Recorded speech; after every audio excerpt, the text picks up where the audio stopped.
Hi, it's Laura Morley here from Toddler Talk NZ, helping you to enjoy the parenting journey with your toddler. And today is none other than Q&A Tuesday, and I'm really excited about today because I know that this is going to be a question that is totally going to relate to you. And I've got a question from a parent here, and she writes, I was wondering if you have some ideas to help get my child into their car seat without it feeling like a wrestling match. Thanks. What a great question, and it reminds me of an experience that I had when I was very pregnant, probably a month out from giving birth to my second son, and it was raining, and we were leaving this really cool playgroup that I used to go to when I was living in Auckland, and we had such a great day, except my toddler really was quite tired, and he really needed to just go home, have some lunch, and have a sleep. So it was about 11:45, and I was quite tired because, I was towards the end of my pregnancy and I had a very large baby bump. And my toddler decided there was no way in heck he was going to sit in his car seat. And I was just thinking, okay, I've got a toddler here who is screaming and shouting, who's trying to be like a surfboard and like not sit in his seat and, be really straight, rigid. And I actually physically cannot bend it into the car seat, put the straps on him. And what the heck am I going to do with this kid? Because my stomach is too big, it's raining outside, I don't know what on earth I'm going to do. So in the end, I left him in the back seat while he was kind of flailing around and shouting and things like that. And I just sat in the front seat and I said to him calmly, when you're ready to sit in your car seat so we can go home and have some lunch, then let me know. And he, performed and cried and carried on. And after a couple of minutes, I said, are you ready for mummy to come and put your seatbelt on now?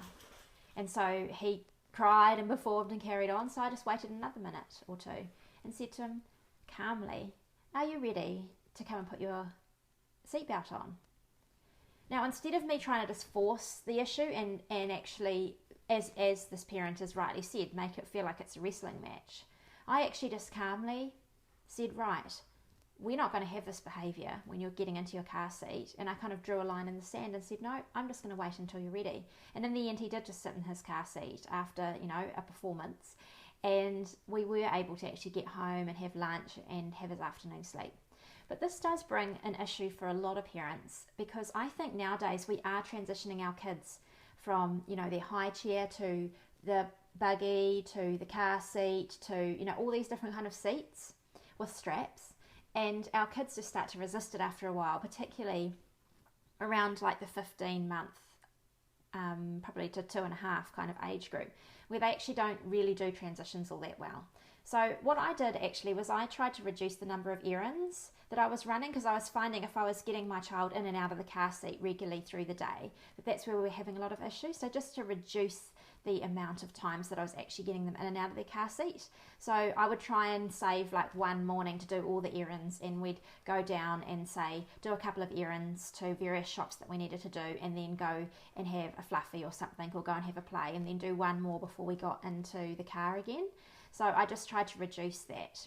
The next thing that I did is I really tried to distract my child, because I think they do kind of sometimes get into a habit of throwing a tantrum every time you try and get them into the car.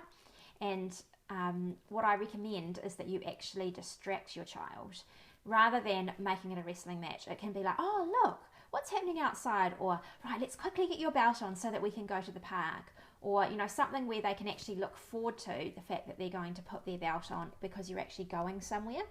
Then the third thing is that children always respond really well to fun and play, because that's how they learn. So the more fun that you can make it, the better. I remember one parent came to me probably about 5 years ago and said, Laura, I'm really having trouble with this particular issue, which was obviously putting your child into the car seat. And I said, oh, so, what's happening? And we talked about it. And in the end, we came up with a plan where, because she loved princesses, when she sat nicely in her car seat, she was allowed to wear her princess crown, and she had this wand, so she was allowed to be the princess, but she was only allowed those things if she got nicely into the car seat.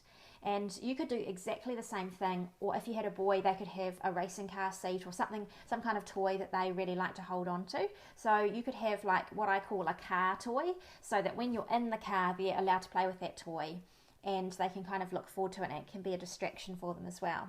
So I hope that gives you some ideas, but I'd really love you to comment below and let me know what actually works to transition your child into the car seat without it feeling like a wrestling match. I would absolutely love it if you could jump on YouTube and share this video with your friends and let them know about Toddler Talk NZ, because this is all about helping you to enjoy the parenting journey with your toddler, and I'd love you to write me a question for Q&A Tuesday. Have a great day. Bye.